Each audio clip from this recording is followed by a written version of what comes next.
Hey, what's going on YouTube? It's Valsa, and today I decided we talk about the various factions in Call of Dragons and why you should consider choosing one over the other.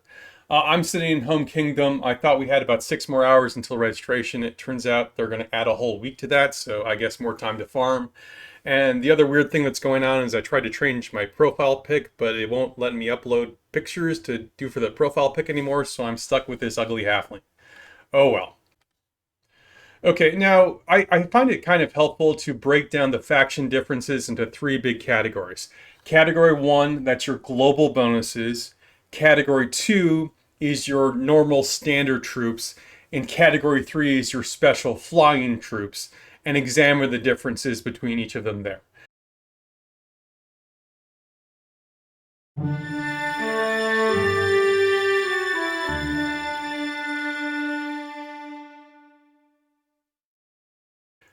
So let's start with the global bonuses. Now, the global bonuses are things that apply to all your troops all the time, unless there's some reason that it's not applicable there. All right, and let's look at the three factions global bonuses.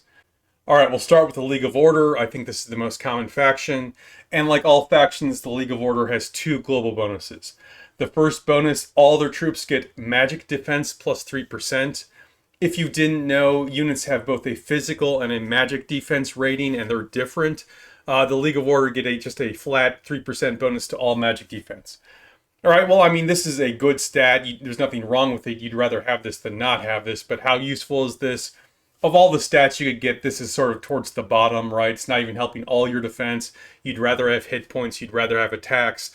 Choosing between physical and magic defense, I don't know, it's pretty close, but I'd probably rather have physical defense just because there's more physical attacks in this game. So magic defense, I mean, it's okay, but nothing amazing. Their other big bonus is the overall gather speed plus 10%. And this is sort of, I think, what tricks a lot of people. Hey, overall gather speed, this is I want to go League of Order to start out, or I want to make my farms League of Order because I'll farm faster. But I want you to think for a second how exactly you play your farms. Most of the time when I'm farming, it's the last thing I'm doing with my account. Either I'm on my main and I'm done playing for the day, I'm going to work, I'm going to sleep, and I'm just signing off for a while, whatever, and then I send my farms out. Alternatively, on my farm accounts, I log on them maybe once a day, and then I just send out the farms and I'm done with it. The point I'm trying to make here is regardless of the gather speed, typically speaking, my farmers are going to complete their node they're in, regardless if they have this gather speed boost or not. Now, does it ever make a difference? Sure, when you're in an Alliance resource node, this will help you gather faster, gather more. And if you are online when your gather is finished, this will help you turn them around more. So it's not useless, but the gather speed, it's not that valuable, all right? I would say the League of Order has pretty weak overall global bonuses. All right, let's take a look at Wilderburg. Their global bonuses, first of all, physical attack plus 3%. That's great. That helps all of your units other than your magic units. And they also get plus 10% destruction engineering. But this is trivial. This is one of the worst global bonuses there is. Finally, we've got the Spring Wardens, 5% march speed. That's awesome. I love march speed. By itself, I think that would make the Spring Wardens have the best global bonuses. But their second skill here, 5% more elixir production speed. Well, you know how important this is. Now, obviously, over time, they've nerfed free healing and pushed us more to RSS healing. But free healing is still important. And a 5% base production speed bonus, I think that's great as well.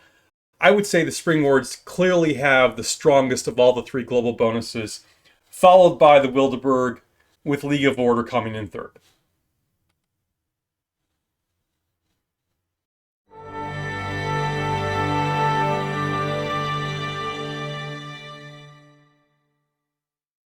Okay, so let's discuss the units of the various three factions, and we're going to start with the resource gathering units, which is a mistake I think a lot of people make because there is a distinction between these three units.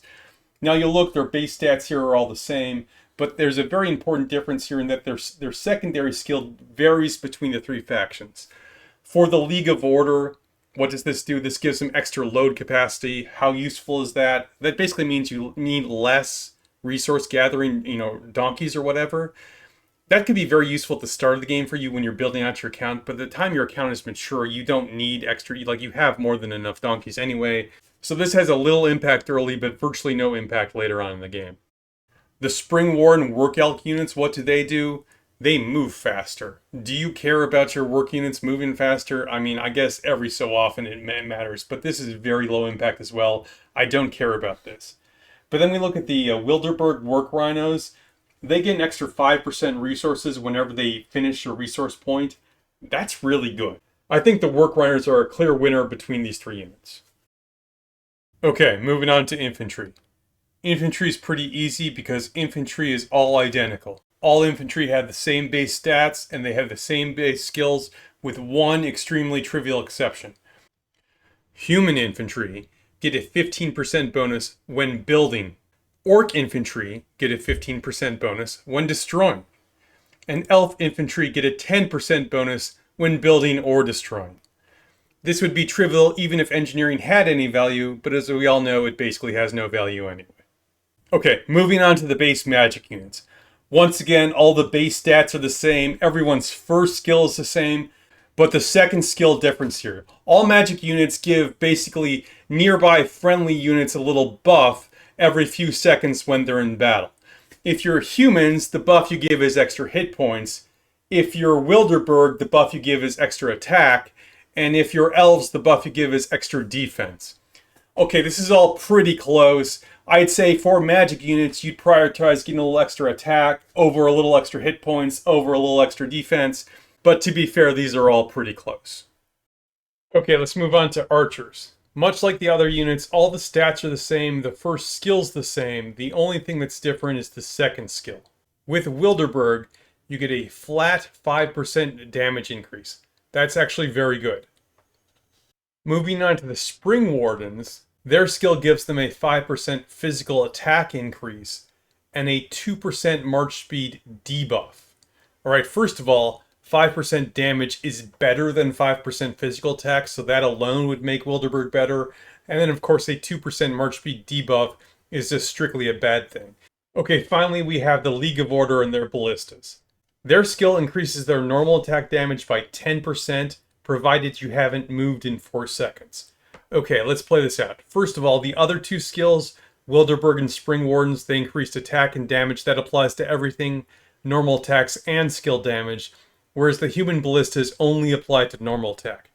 Now, some archers really care about normal attack, but the G4 archers, they care more about skill damage, so this is going to vary a little bit depending on which generation of archers you're using it with. The second caveat here is you have to not move for 4 seconds. Now, traditionally with archers, you needed to move a lot, particularly in seasons where you didn't have long-range warfare. With the recent changes they've announced that haven't been implemented yet in terms of how archers are going to function, this may actually get a little bit better. Okay, so let's talk about Cav, and we'll start with a discussion of human and orc Cav because they're very similar.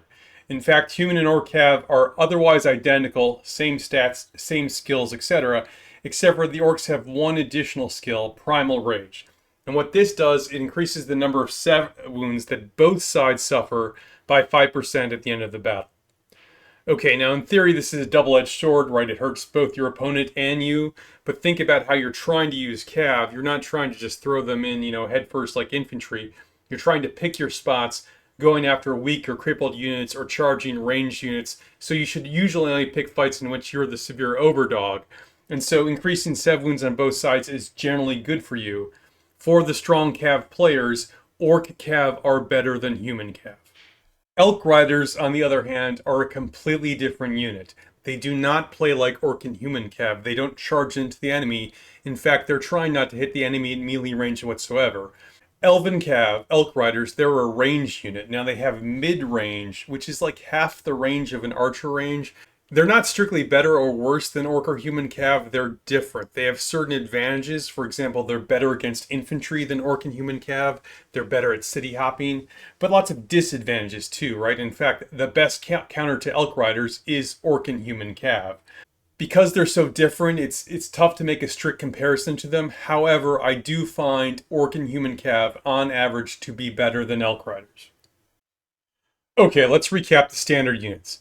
For your work units, work rhinos are clearly superior, then donkeys and elks about the same. Infantry, it's all the same, it's all a tie there. When it comes to mages, they're pretty close, but the Wilderberg is slightly better than the League of Order, which is slightly better than the Spring Wardens.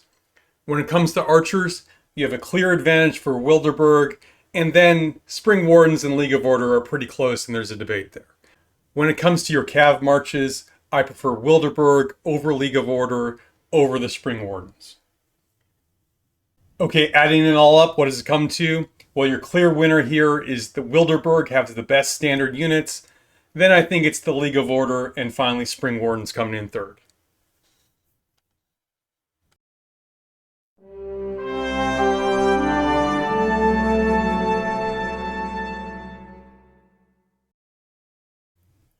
Okay, so let's talk about the flying units. But don't just think of them as flying mages, cav, archers, etc. You got to think of them under two facets. One is their flying dimension, and second is just an additional mage, an additional archer, an additional cav unit. And why is that? Well, the game really hasn't given us a ton of flying assets, and so for some of these units, they're just better used as additional mages. Okay, let's start with the Celestials. Obviously, these are your flying mages for the League of Order. Now, the great thing about Celestials, they're better, they have better stats than their ground counterpart. Their hit points, their defense, their march speed, it's all the same as the ground mages, but their magic attack is substantially higher. If you're running League of Order, you can just run these as additional mages that are stronger than your ground mages, and that's what makes Celestial so strong. Now, when we turn to Wyvern Riders, they don't have that same claim. Wyvern Riders not only aren't stronger than your ground archers, they're actually substantially weaker than ground archers. So could you use these as additional archer march? Sure, but you're going to be penalized for doing so. Now, the thing that Wyvern Riders do have is they have a special ability, Bombing Run. This allows them to destroy towers from a long distance, and it also allows you to push that maximum destruction rate up from a base of 21.91 points a second all the way to 25 points a second. Now, if it's your main account, hey, I can destroy towers faster is not that impressive to you. But hey, if you've got a farming or an alt account, Wyvern Riders are a very strong reason why you should consider for your farming for your alt accounts. And then, of course, for the Spring Warden faction, we got the Flying Cav marches. Now, Flying Cav, like your Wyvern Riders, they're weaker than your traditional ground cav. Of course, if you're playing Spring Warden, you don't have traditional ground cav anyway, so this is the only cav you have when on the ground functions like normal cav.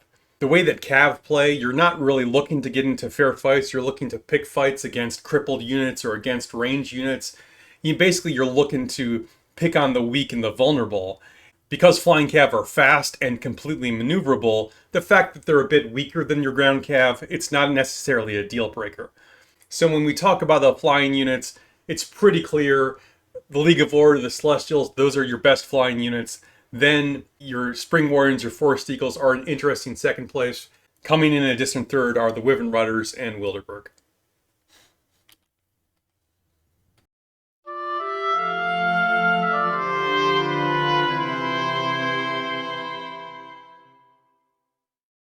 All of which begs the question, which faction should I play? Well, we look at this chart here, and I divided the faction differences into three big categories, and look at that. Each faction won one of the categories. But don't use this as a simple rubric. These things aren't equal. I would say your global bonuses are substantially less important than the strength of your normal troops, than the strength of your flying units, etc. My general advice is, most players should probably gravitate towards the League of Order. The League of Order is the best overall faction. All their troops function fine, and their flying units are clearly the best, and can be used as just additional mages to boost out your ranks. If you're a strong cav player, and that's really your focus, or if you're a strong archer player, and that's your focus, you ought to consider Wilderberg because they have significant advantages there that will really boost your playstyle. Finally, if you're really interested in it, Eagles and to a lesser extent Elk Riders, they do just play differently than their factions. So if that's the playstyle you're looking for, that's the reason you choose Spring Wardens. Hey, and finally, you got that farm account? Make it Wilderberg. Right, you'll get more resources and you can use those Wyvern Riders to help your alliance destroy. And that's what I've got on the faction differences. I hope this was some help to you, and until next time, stay classy, Belleron. Hey, that's it. Now I feature a number of War Pet themed series on this channel, and I'm always looking for more War Pets to feature. Now this could be a pet you're struggling with, and you like in-depth advice on how to build it out, or it could be a super strong pet, and you'd like to see it featured in the Doompet series. I try to help anyone who needs it with any war pet related issues. So if you do send something in, please let me know whether you're interested in being featured in one of my videos, or if you're just looking for some quick advice. I'm happy to help either way. I also try to address more general, pet-related questions the community might have. If you have any of those, please let me know in the comments below. I want to thank everyone for stopping by and supporting the channel. If you enjoyed this content or found it helpful, please hit that like and subscribe button. It helps me out a lot. And until next time, stay classy, Belleron.